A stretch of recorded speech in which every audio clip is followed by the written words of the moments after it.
En el episodio de hoy hemos viajado hasta Bilbao para encontrarnos con una mujer que representa el equilibrio perfecto entre la ciencia y el corazón. Su nombre es Ana Moya. Ana es ingeniera informática y trabaja en Tecnalia, uno de los centros tecnológicos más importantes de Europa, donde más de 1.500 personas investigan a diario con un propósito en común: mejorar la calidad de vida de las personas. Pero lo que realmente hace especial a Ana no son solo los proyectos en los que participa, sino cómo los vive, desde el amor, la entrega y una profunda humanidad. Uno de los proyectos más bonitos en los que ha trabajado es con personas con síndrome de Down. Gracias a la realidad virtual, sensores y tecnología avanzada, ha logrado algo increíble: medir las emociones en quienes no siempre pueden expresarlas con palabras. Esto ha supuesto un salto enorme en su calidad de vida. Y ahora, esa misma tecnología se está empezando a aplicar con personas en rehabilitación por adicciones, con el sueño de ayudarles a evitar recaídas y ofrecerles una terapia más personalizada y humana. Ana no solo crea tecnología, Ana construye puentes hacia una vida más plena, más consciente y más conectada. Nos emociona profundamente conocer personas como ella, porque no hay mayor avance que el que nace del amor al servicio de los demás. Comenzamos. Muy buenas, chicos, bueno, bienvenidos a un episodio más de este podcast de Universo Life. Hoy nos hemos venido a Bilbao y para conocer una persona extraordinaria, una persona que tiene un trabajo muy bonito porque, entre otras cosas, hace desde la tecnología, le facilita la vida a muchísimas personas, ahora nos explicará. Y bueno, ella es ingeniero informático y es responsable de proyectos de investigación en Tecnalia y bueno, nos explicará ahora pues de qué forma se puede ayudar a la gente desde la tecnología. No quiero quitarle mucho tiempo porque tiene muchísimas cosas que contarnos, tiene en mente muchísimos proyectos y la verdad que cada uno de ellos son espectaculares. Así que sin esperar ni un segundo más, vamos a darle la bienvenida a Ana Moya. Bienvenida a nuestro podcast. Hola, buenas, muy buenas, encantada. Y bueno, ¿cómo empezó esta serie de proyectos que supongo que lleva ya muchísimos años en estas investigaciones? Y bueno, en definitiva, desde esa tecnología que trabajáis a diario, pues le podéis facilitar muchísimo la vida a la gente. Bueno, pues yo llevo en esto casi 30 años. He pasado por diferentes sitios, diferentes puestos, diferentes formas de hacer.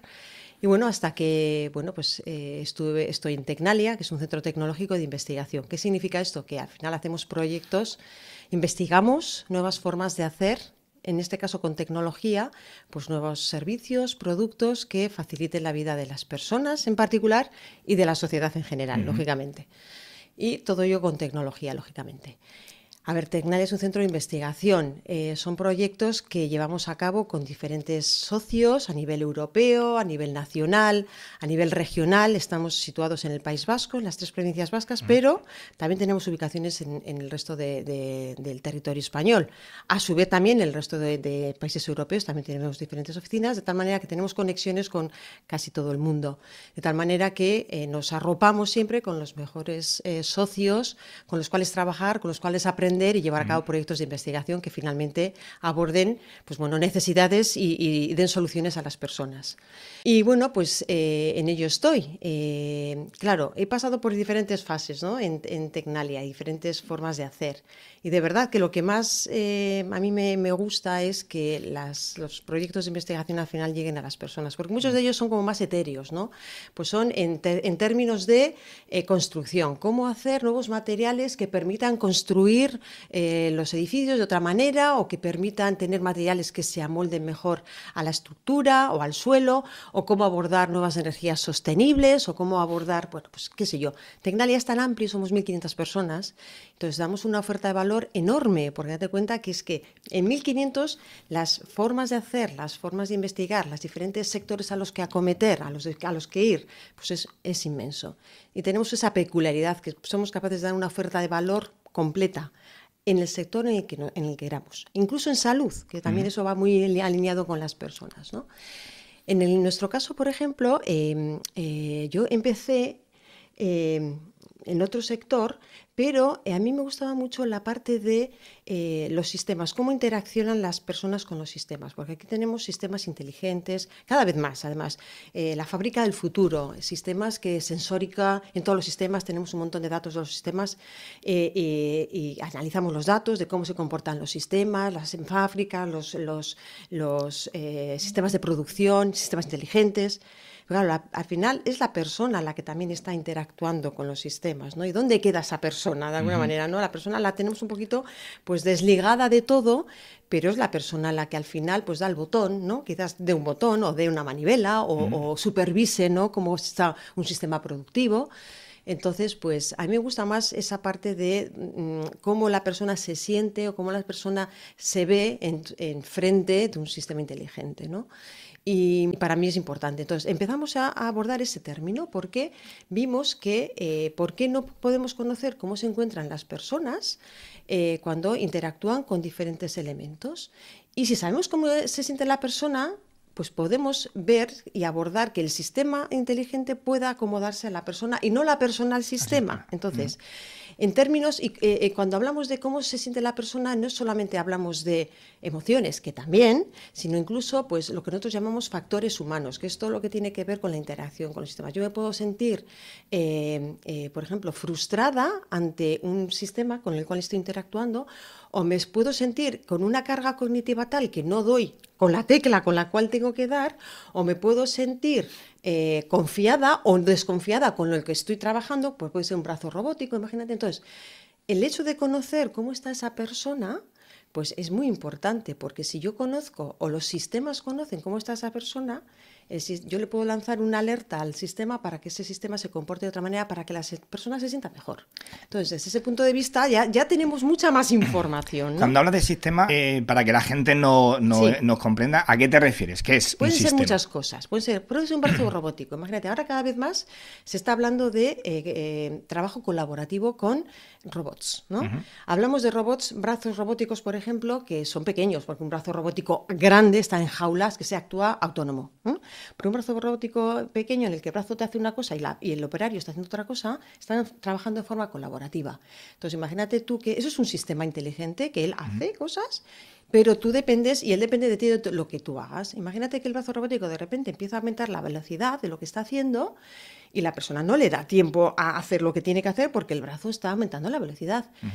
Si yo soy capaz de detectar que la persona no está sintiéndose bien, está frustrada o en un término de un factor humano que no es el habitual o no es el más el mejor que tiene que ser para que todo el conjunto funcione, pues hombre, podré lanzar una alerta al sistema robótico y decirle, oye, baja la velocidad porque esta persona no te está siguiendo.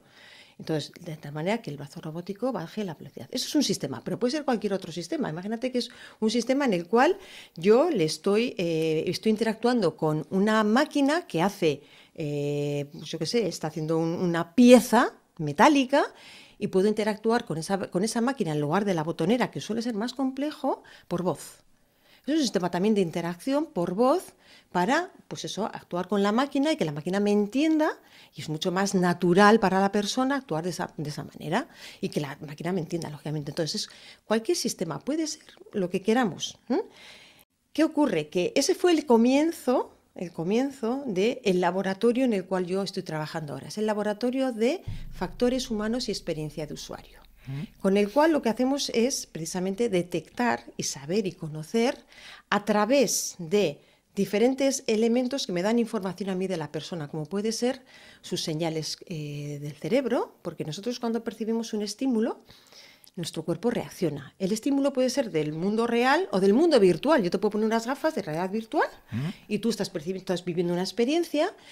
Y si yo te pongo una serie de dispositivos que me permitan a mí capturar tu actividad cerebral, yo puedo saber cómo te sientes, sin preguntarte, ¿eh? No te tengo ni que preguntar, porque tu cuerpo, ante ese estímulo de la realidad virtual, está reaccionando a través de tu cerebro, por ejemplo, y yo estoy capturando esas señales que con un sistema que hemos desarrollado puedo saber si tú te estás frustrando ante esa experiencia de realidad virtual, o tú estás alegre, o estás triste, o estás alerta, o estás sorprendido, o con algún tipo de frustración, lo que hemos hablado. Entonces, lo que se trata de todo esto es de tener conocimiento de las sensaciones que tiene una persona a través de sus señales cuando percibe estímulos y sin tener que preguntarle para poder reaccionar ante el sistema. El sistema puede ser precisamente, imagínate esas gafas de realidad virtual que tú estás percibiendo un estímulo a través de la realidad virtual. O puede ser, qué sé yo, pues algo de un estímulo, el manejo de una máquina, por ejemplo, que es algo del entorno real, que a ti por el motivo que sea te está frustrando. Si yo sé que te está frustrando, entonces podemos hacer cosas ante eso. Pero no tengo por qué estar preguntándote continuamente, porque las respuestas en tiempo real de una persona ante una situación suelen ser muy subjetivas y muy dependientes de muchas cosas y pueden tener muchos sesgos.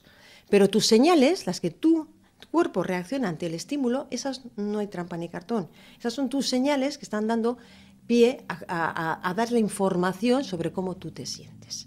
Si yo soy capaz de capturar esas señales y analizarlas, puedo decir en qué situación estás. No en todas las situaciones del mundo real, del mundo mundial, no, porque al final hay muchas situaciones, pero para eso estamos estudiando, estamos investigando diferentes proyectos de investigación para detectar precisamente en cada momento diferentes factores humanos, como puede ser la confianza, la carga cognitiva, la frustración, la fatiga, el estrés, que uno puede sentir cuando... Miedo, por ejemplo, esos ya son más emociones, ¿no? Y también emociones. Sí, sí. Entonces, todo esto viene precisamente de proyectos de investigación, porque al final, cuando surgió este laboratorio, nos metimos en un proyecto muy interesante que nos llevó a poder desarrollar luego más cosas en este laboratorio. Y todo va en función de los proyectos de investigación que somos capaces de conseguir con otros socios y podemos llevar a cabo, lógicamente, e investigar en torno a ello.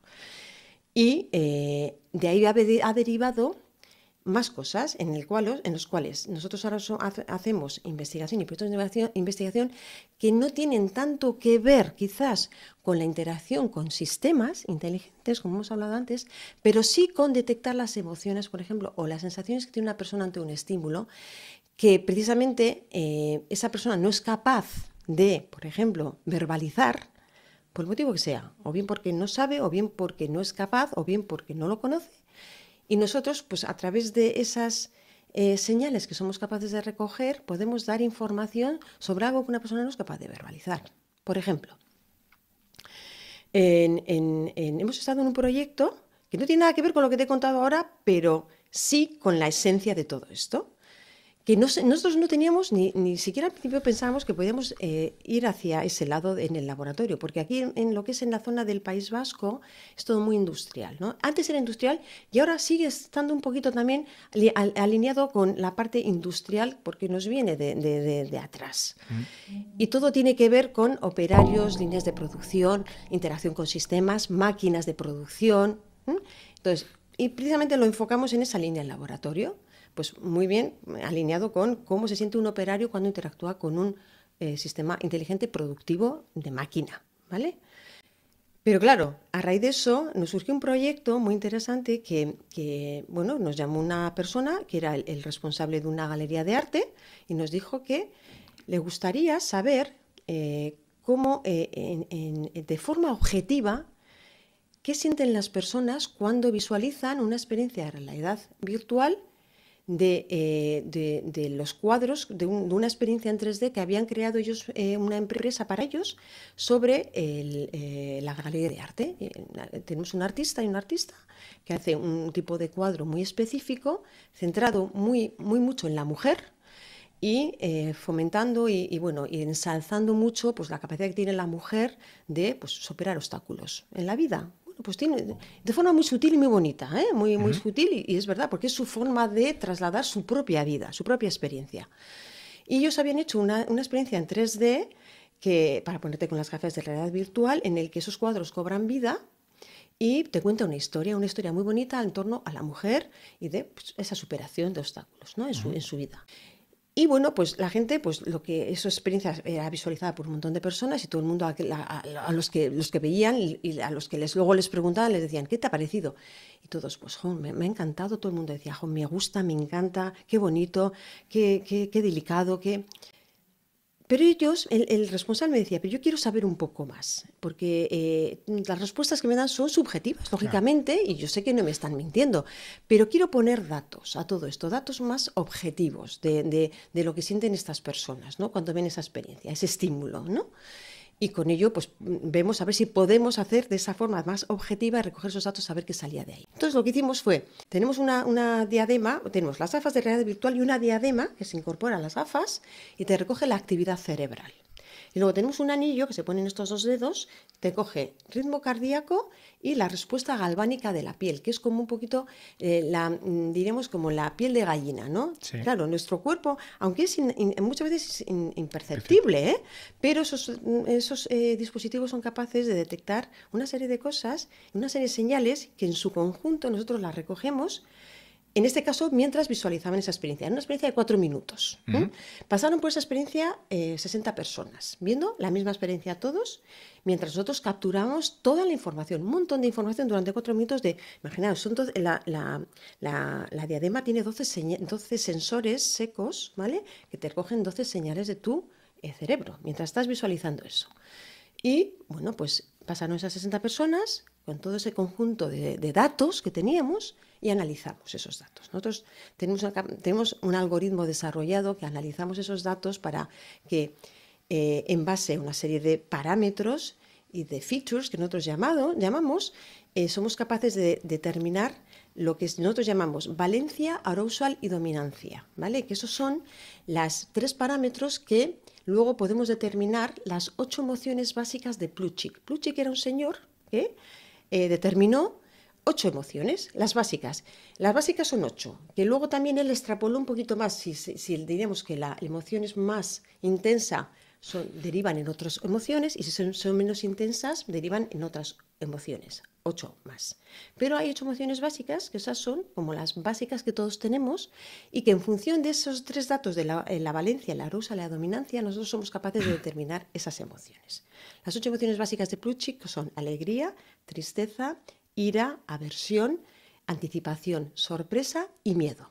Esas son las 8 emociones. Entonces, con eso pues podemos empezar a trabajar en todo esto para ver en qué términos nuestras señales, todo este chorro de datos que nosotros estábamos capturando mientras la gente visualiza esa realidad virtual, esa experiencia de realidad virtual, ¿qué podíamos saber? Bueno, pues el informe que nosotros determinamos ante todo el chorro de datos que ya ahí teníamos, que detectamos. Cosas como que, en general, esa experiencia, la gente que entraba con esa experiencia entraba con una emoción y salía con otra, diferenciada. O sea, que había diríamos que un cambio en las emociones, ¿vale? De la persona según entraba y según salía. Había un cambio de emoción. Eso era interesante. ¿Por qué?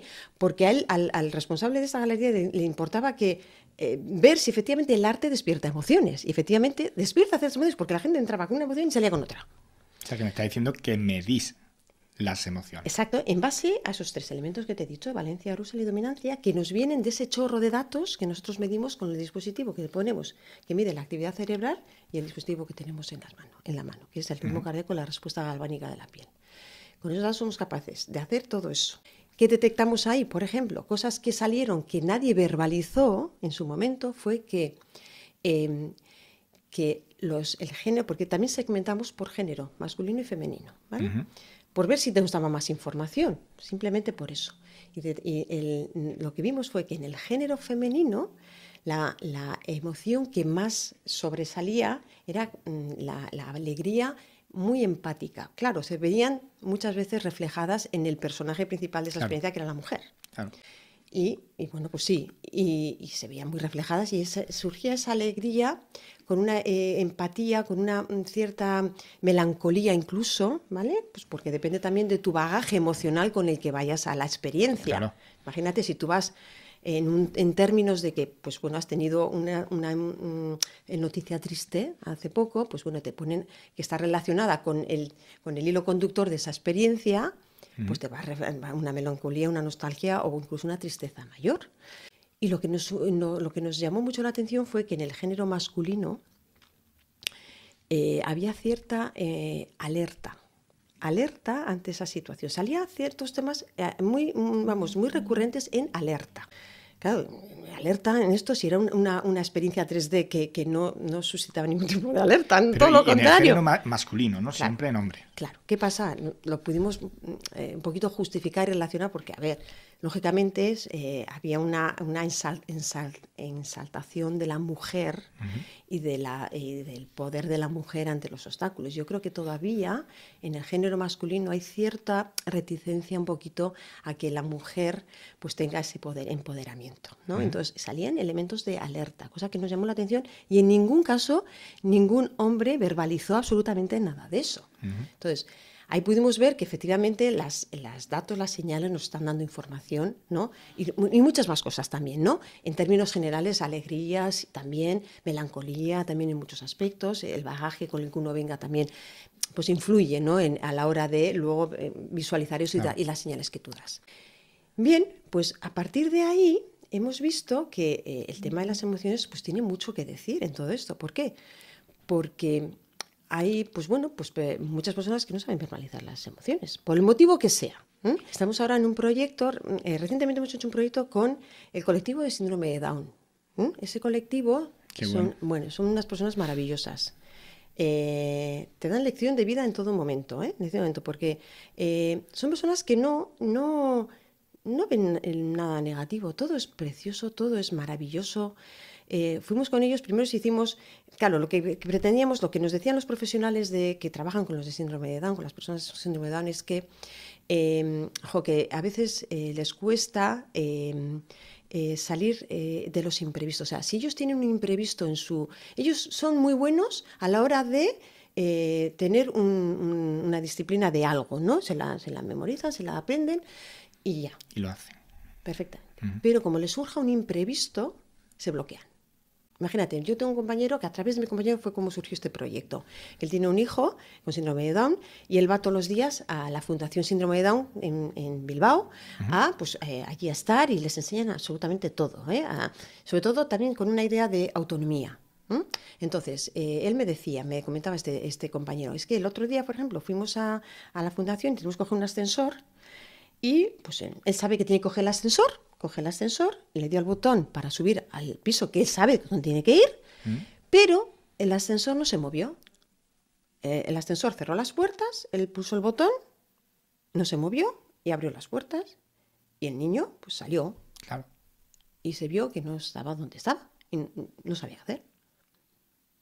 Claro, no sabe qué hacer, uno va y ve que no se ha movido, va al botón otra vez y sube, ¿no? Él no sabía qué hacer. Por ejemplo, esos imprevistos son cosas que habitualmente les ocurren y se bloquean y no saben. Entonces, ¿qué les intentaban enseñar? Que el ir de lo que normalmente estos chicos cogen todos en una parada de metro en Bilbao, en la misma parada todos, y llegan a otra parada en Bilbao que está justo al lado de lo que es la fundación. Entonces, ese recorrido es muy importante que ellos sean autónomos de hacer, cuanto antes mejor. Entonces les enseñan desde la fundación a hacer ese recorrido, de tal manera que puedan hacerlo de una manera autónoma ellos a futuro. Entonces, claro, pero que no pueden ir todos los días de un lado a otro para enseñarles. Entonces lo que hicimos con ellos fue crear una experiencia de realidad virtual que grabábamos el ir en metro. El ir en metro de esa parada a esa otra parada, ¿vale? Sin imprevistos, ningún imprevisto para comenzar. Ellos se ponen las gafas de realidad virtual y ellos saben que es como si estuvieran en el metro, como si fueran desde la parada, tienen que bajar a la estación, tienen que coger el ascensor o no coger el ascensor, pasar por las canceladoras con la tarjeta, ir a la parada, esperar el metro. Hay a veces sonidos auditivos, señales que tienen que escuchar y saber lo que están diciendo. Pues un tren viene más tarde, va con retraso, y saber cuándo tienen que entrar en el metro, saber dónde tienen que ubicarse, saber dónde tienen que bajarse. Perfecto.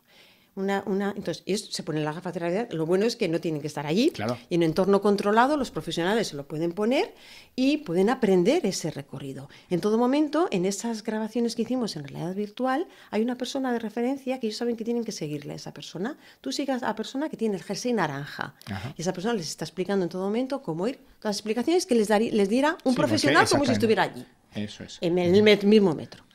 Y luego lo que hicimos fue otra experiencia metiéndole imprevistos. del tipo, no funciona la canceladora para pasarle la tarjeta y no funciona, y no te pasa, ¿qué haces? Entonces la persona le está explicando lo que tiene. Entonces, eso, viviéndolo en experiencia real virtual, que es como si estuvieran allí, pues de forma recurrente, al final, es como si lo hicieran muchísimas veces, pero allí mismo en la fundación, y les aprenden a gestionar precisamente esos imprevistos. No solamente a hacer el recorrido solos, que no están solos, pero, en este caso, pero a futuro estar solos y además a gestionar esos imprevistos porque se los metemos dentro de la misma experiencia.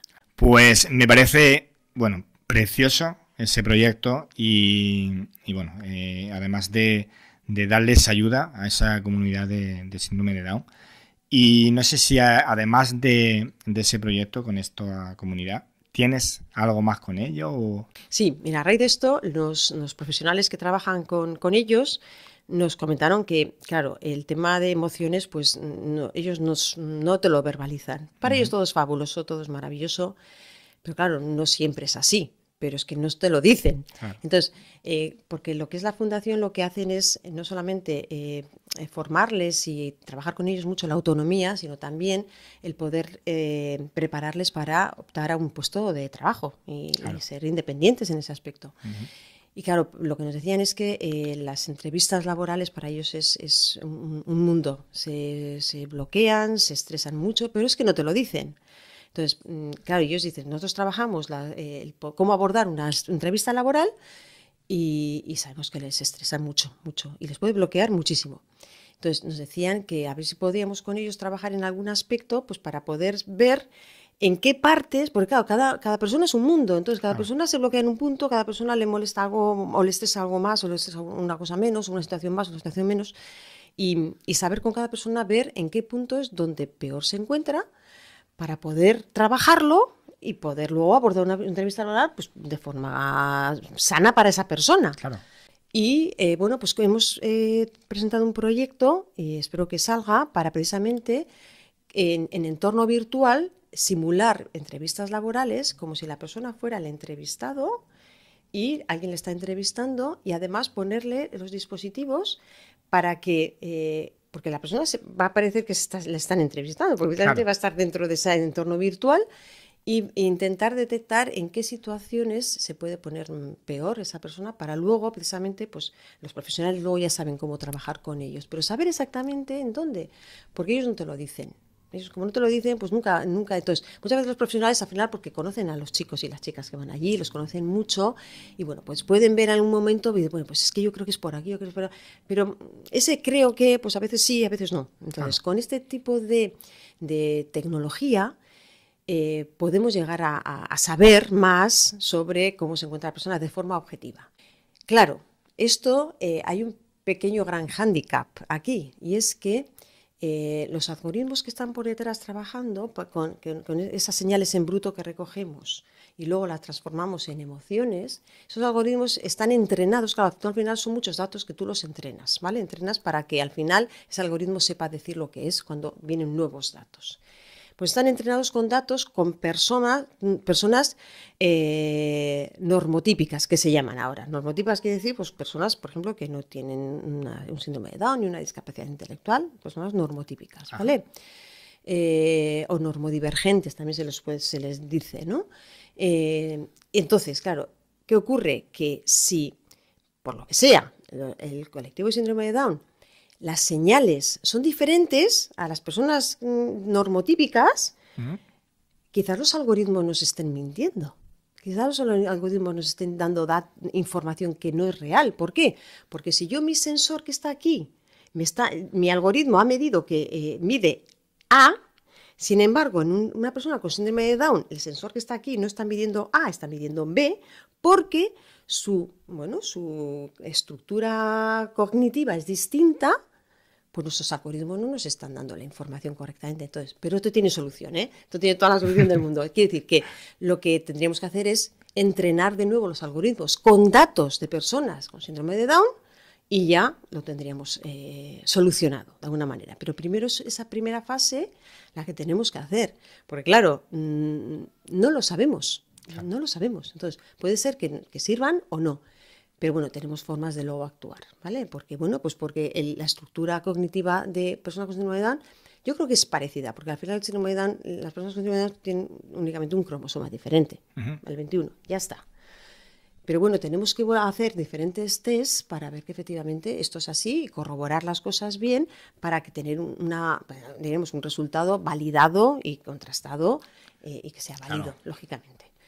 Y en eso estamos, y con ellos vamos a trabajar en este aspecto. Yo creo que va a ser un proyecto muy, muy chulo. Y claro, a raíz de todo esto, claro, ahora surgen nuevos elementos, nuevos colectivos. Por ejemplo, imagínate, vino otra empresa que está trabajando con personas exdrogodependientes, que nos dicen, pues es que nosotros lo que queremos es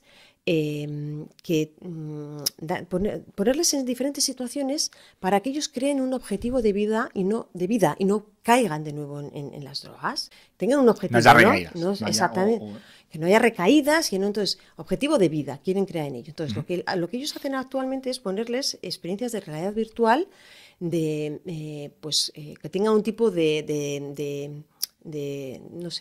como de moraleja, ¿no? Detrás, pues imagínate, pues una familia cenando todos juntos. Pues la moraleja es que, bueno, pues la familia normalmente es algo que te va a potenciar como individuo, ¿no? Sí. Te va a dar más, más empaque como persona, ¿no? La familia. O los amigos, situaciones en las que hay amigos viviendo una situación, la que sea, entonces la persona que es drogodependiente se pone las gafas de realidad virtual y ve esas experiencias, ¿vale? ¿Qué pasa? Que diríamos que las personas que trabajan con este colectivo y que quieren crearles ese objetivo de vida, realmente no saben si esa experiencia le va a provocar a esa persona una sensación positiva o una sensación negativa. Porque imagínate que tú le pones a una persona drogodependiente una situación de una familia y él ha tenido un bagaje familiar horroroso. Claro. Y si esa persona te lo verbaliza, perfecto, pero si no te lo verbaliza o no sabe identificar muy bien la sensación realmente que está sintiendo y hay una mezcla de emociones pues ahí hay mucho que decir, lógicamente. Entonces, si nosotros somos capaces de poner esos dispositivos en la persona mientras ve esa experiencia y podemos determinar, y los profesionales pueden ver exactamente en el conjunto de la experiencia qué ha sentido y en cada momento qué ha sentido, porque somos capaces de determinar ese conjunto de emociones en tiempo real. Entonces, se está viendo en todo momento lo que la persona está sintiendo. Y puedes determinar en qué punto de ese momento está la persona sintiendo una sensación que no es la que tú quieres, que sienta una sensación positiva, ¿no? Una emoción positiva. Por lo tanto, pues eso es muy determinante. Imagínate. Eso es una bestialidad. Imagínate. O sea, lo que me está hablando es que realmente si se puede ver eso, si podéis medirlo, si podéis verlo, sería espectacular, porque el tratamiento frente a la droga, frente a terapias y frente a directamente cómo puede ir el terapeuta a ayudar precisamente en un tema determinado, en una emoción determinada, solamente con eso que me estás contando de esa gafa y esa vivencia real, que al final es una vivencia para el que lo está experimentando, es real, me parece espectacular, porque se avanzaría muchísimo de forma muy rápida. El terapeuta puede ayudar. Claro, y date cuenta que esto es algo muy, muy personalizado. Claro, date cuenta, porque tú estás cogiendo datos de una persona en un momento dado ante un estímulo concreto, y es para él, esa persona, y los datos que están saliendo de ahí son de él, en ese momento, y tú le pones otra experiencia y son los datos de esa experiencia de él, que esa experiencia en otra persona puede ser totalmente diferente, porque si es otra persona que ha tenido una experiencia familiar fabulosa, pues le estará creando unas sensaciones maravillosas. Entonces, sabes perfectamente que esa persona, pues quizás la que estás sufriendo ante una experiencia familiar, no le puedes poner ese tipo de experiencias. Igual tienes que buscar un objetivo de vida de otro tipo y no esa, porque esa no le va a provocar buenas sensaciones, claro, ¿no? O trabajarlo de forma externa para que, trabajarlo de otra manera para que al final llegues al objetivo que tú quieras llegar y conseguir. pero claro, te da mucha más información y de forma personal, que eso es muy interesante. Al final, pues bueno, y luego tú el resultado ya lo trabajas o lo utilizas de la forma que tú quieras, pero ya tienes mucha más información de la que anteriormente tenías. Y al final, lo que tú consideras que es bonito para una persona, igual no lo es. Porque para ti sí, pero para esa persona igual no. Entonces, y la forma de conseguir de forma objetiva medir todo esto y sin preguntarle a la persona, pues hombre, es que tiene mucho sentido. Tiene mucho sentido. Y además que se le facilita, como he dicho antes, se le facilita muchísimo el trabajo al terapeuta. Pero en otro término, por ejemplo, es que podemos abordarlo en muchos entornos, ¿eh? En personas en otro proyecto, con otra empresa, con deterioro cognitivo. Personas que tienen deterioro cognitivo o no, ¿eh? O personas que están en una residencia, imagínate, ¿no? Que se les intenta, pues bueno, estimular de alguna manera. Y se está utilizando mucho la realidad virtual precisamente por eso, porque tú no, imagínate una persona que pues, está en una residencia pues, que no tiene capacidad de andar mucho y le ha gustado toda la vida ir al monte, hombre, pues tú le pones una experiencia de realidad virtual que va al monte y es como si estuviera en el monte. Eso le puede provocar una alegría terrible. Sí. Entonces, le va a potenciar muy mucho su día a día, imagínate, pues y seguramente está esperando en cada momento poder tener una sesión de realidad virtual para vivir ese tipo de cosas.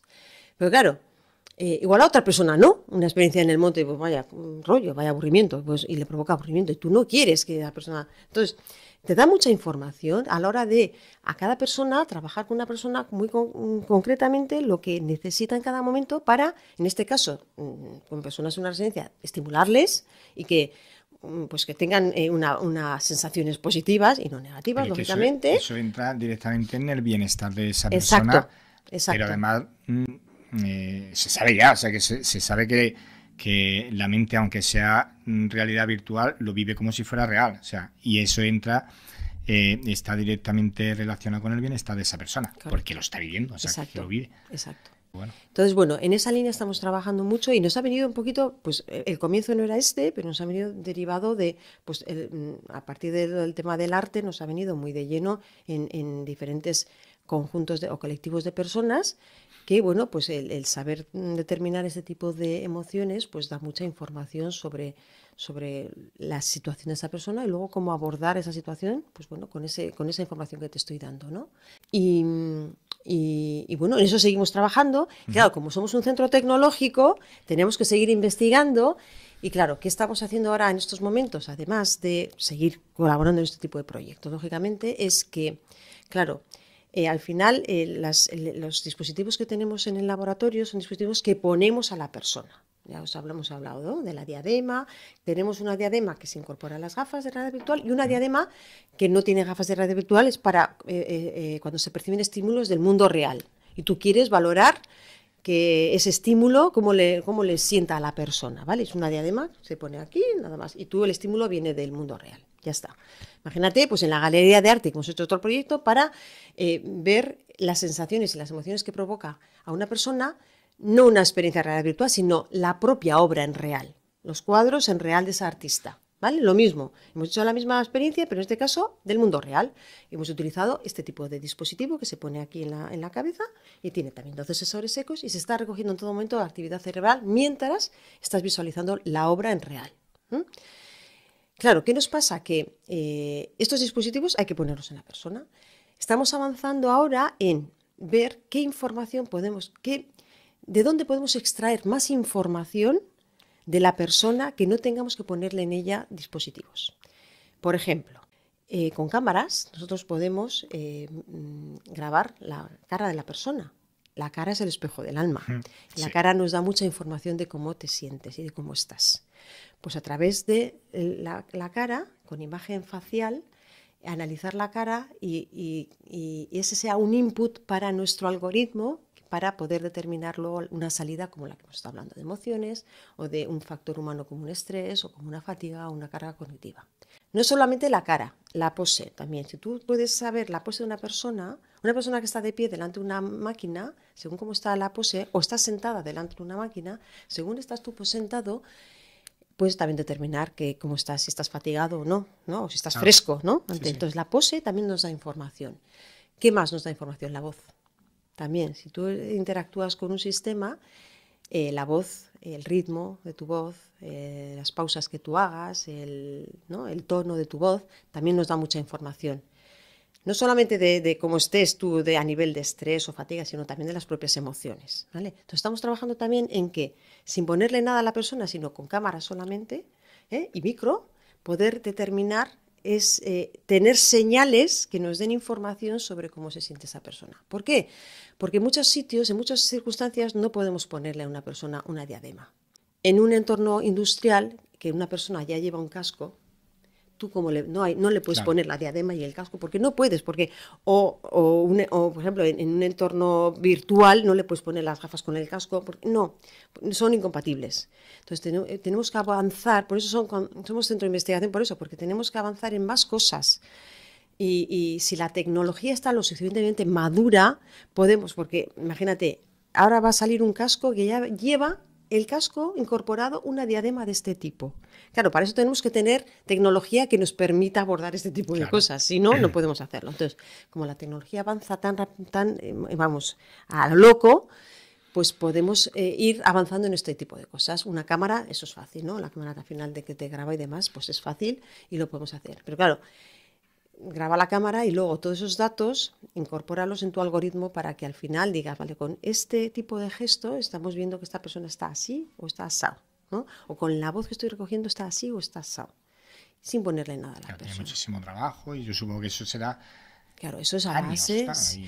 Bueno, no tanto. Son proyectos de investigación que suelen durar 3 años, por ejemplo, y si te agarras a todos los socios, unos buenos de todo esto, porque hay muchos buenos en todo esto, aprendes mucho y al final cada uno aporta su granito de arena y en el conjunto se puede llegar a tener cosas validadas potentes. Y en eso estamos ahora mismo, por ejemplo. Qué bueno, qué interesante y qué bonito porque al final le ponemos le ponéis en este caso, sí, la vida más fácil a la gente. Yo quiero que me cuentes algún proyecto que te haya así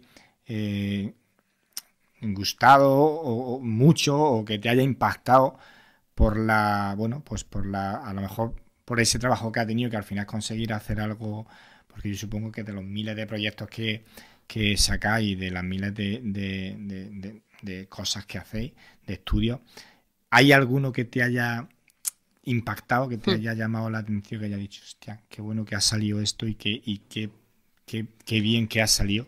Pues mira, yo llevo ya muchos años en esto, he hecho muchos proyectos de muchos tipos y los que de verdad llegan es los que utilizan finalmente las personas. Y son estos proyectos que te he dicho precisamente, que son, y además es que casualmente están todos relacionados con personas a los cuales les estás ayudando directamente, porque hay muchas veces que son proyectos pues a nivel de sostenibilidad energética, que bueno, lo va a usar una empresa para que otra empresa, cree unos procesos para que le ayuden a ahorrar energía en su día a día. Imagínate, claro, eso es bueno para la empresa, ¿no? Pero eso no cae directamente en una persona, diríamos, ¿no? Entonces, estos proyectos que estamos haciendo ahora con el laboratorio es que va con personas, porque va de estímulos que percibe una persona y qué hay detrás de esa persona ante ese estímulo. Es que va todo con personas. Entonces, claro, los más industriales, pues bueno, quizás llegan a un punto que va más hacia un colectivo, más hacia un grupo de personas, pero los que te he hablado del síndrome de Down, el tema de extroadicción, el tema de personas mayores, de residencias, el tema de deterioro cognitivo, todos esos son los que más satisfacción dan. Mucho, con diferencia. Y porque al final sabes que esa tecnología les está llegando de esta manera, además, a cada uno. Sí. No hablamos del colectivo de síndrome de Down en general, no, son a personas que están en una fundación que trabajan a diario con esas personas y que les está ayudando a cada una de ellas. Con nombre y apellido. Y con nombre y apellido, sí. Exactamente. Entonces, a corto, a medio, a largo plazo, les llega a ellos. Para mí eso es lo más gratificante, lo mejor de todo. Y sobre todo cuando te dicen, qué chulo lo que estás haciendo. ¿Cuándo vienes? ¿Cuándo vuelves? ¿Cuándo me vuelves a poner a mí las gafas de realidad virtual? Eso es, imagínate. A mí ese tipo de cosas son las que más me gustan. Son las que, al final, intentas involucrarte muchísimo más. Claro. Porque es que al final hay un link emocional ahí, total. Sí. Entonces te involucras muchísimo más, pero es que la satisfacción es enorme, es mayúscula, o sea, no hay nada comparable. Que los otros proyectos hay que trabajar también, pues más a otro nivel, ¿vale? Pues a nivel más empresarial, no son tan a la persona. Bueno, pues hay que hacerlos también, lógicamente. Pero los que llegan a este nivel, para mí, y claro, cada vez nos salen más, porque las emociones son tan complejas. Claro, muchas veces es que ni sabemos lo que sentimos, ¿eh? No sabemos determinar exactamente ante una situación. ¿Qué has sentido? ¿Miedo? Bueno, igual miedo no, igual alerta, pero el definir qué es alerta, qué es miedo, o qué es tristeza o en un grado mayúsculo, o qué... Claro, a veces es, para mí misma, muchas veces yo no sé ni determinar lo que me ha provocado un estímulo concreto, porque a veces es también una amalgama de emociones, ¿no? Que no es una única, son muchas, ¿no? Entonces, este tema yo creo que tiene mucho recorrido, y bueno, y creo que nos va a dar muchas satisfacciones. Precisamente, a mí, por ejemplo, sí, porque yo soy una persona más emocional que racional, entonces, claro, me llega tanto al alma que pongo el alma en ello. Entonces, y bueno, para mí es muy, muy gratificante. Y yo esto siempre lo cuento en mi familia, porque creo que estas cosas hay que darlas a conocer. Quedas a conocer, porque la tecnología no es algo que usan algunos por ahí, no, la tecnología podemos usarla todos, lo vemos en los móviles mismamente, claro, al final la tecnología hay que utilizarla para saber lo que te puede dar, ¿no? Pero bueno, ese tipo de tecnología que te ponen no sé qué en la cabeza y demás, pues suena un poco dices, a ciencia ficción, pero bueno, pero no es tan ciencia ficción y es tan simple como ponerte eso y sacar un resultado, imagínate. Yo creo que tiene recorrido y causa una satisfacción muy, muy grande. A mí, bueno, por ejemplo. Pues yo doy la enhorabuena por eso, porque, claro, yo cuando la he presentado antes, claro, pues el nombre de su oficio, de lo que ella es, ingeniero, informático, ¿vale? Imagínate, que no tiene nada que ver con lo que hemos estado hablando de las emociones. Pero fíjate que al final lo que a ella le da su recompensa, su mayor recompensa, es precisamente ayudar a la gente, y lo hace desde el amor, que por eso le preguntan ¿cuándo venía otra vez? No sé. Entonces, yo creo que muchas veces no, yo creo que siempre la recompensa más grande que puede tener una persona en su trabajo es que otra persona se lo reconozca, porque además le está ayudando. Es que es muy bonito. Es que lo que hace es muy bonito. Sí, la verdad que es maravilloso. Maravilloso. Yo estaría contigo todo el día preguntándote, porque bueno, tiene muchísimas cosas que contarnos y miles de proyectos, pero tenemos que ir terminando.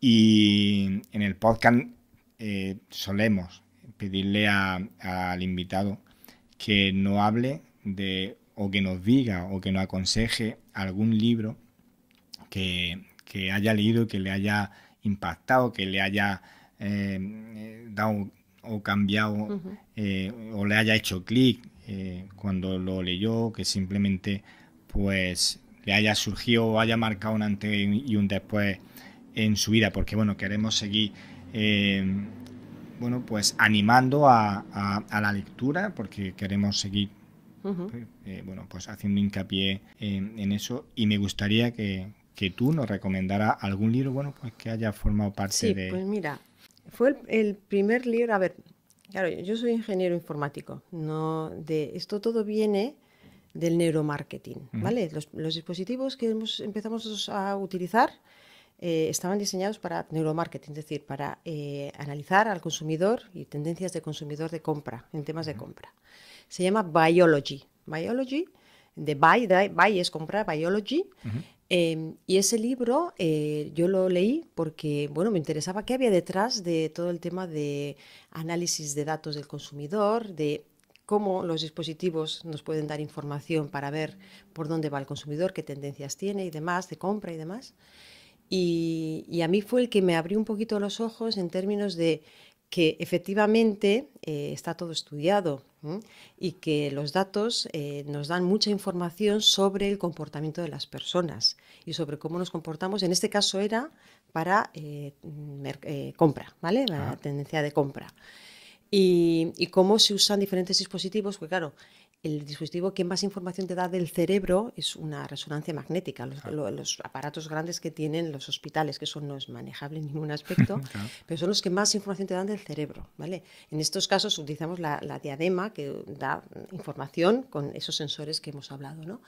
Pero claro, ahí te ponían en ese libro, te daban casos concretos de marketing, cómo se han analizado y cómo han determinado cómo eso, el impacto que ese marketing tiene en nuestro cerebro y de forma directa, vamos, Sí, de sí, forma sí. y que lo hacen aposta, quiero decir, para Claro. que en tu cerebro se transmita una información que dé pie a que tú compres, ¿no? Entonces, para mí fue muy interesante ese libro, Biology se llama. Vaya. Pues dicho queda, no sé si quieres añadir algo más. Nada más, yo creo que, vamos, me puedo extender un millón de Sí, años, claro. sí, pero bueno, yo creo que hemos dado una pincelada amplia de lo que hacemos y de lo que queremos hacer, seguir haciendo, vaya, y a futuro, y bueno, y según avance la tecnología seguiremos investigando muchas más cosas, y todo esto nos va a dar pie a poder abordar muchas más situaciones, contextos y demás elementos que nos pueda dar información sobre cómo somos y cómo pensamos y cómo nos encontramos y sentimos. Pues para mí es impresionante todo lo que nos has contado, porque me parece de verdad increíble que se pueda medir las emociones, porque son, yo creo que son cosas que hoy en día pues nos llevan, por ejemplo, a mí me ha tocado ese tema por el tema de las adicciones, porque bueno, está directamente relacionado.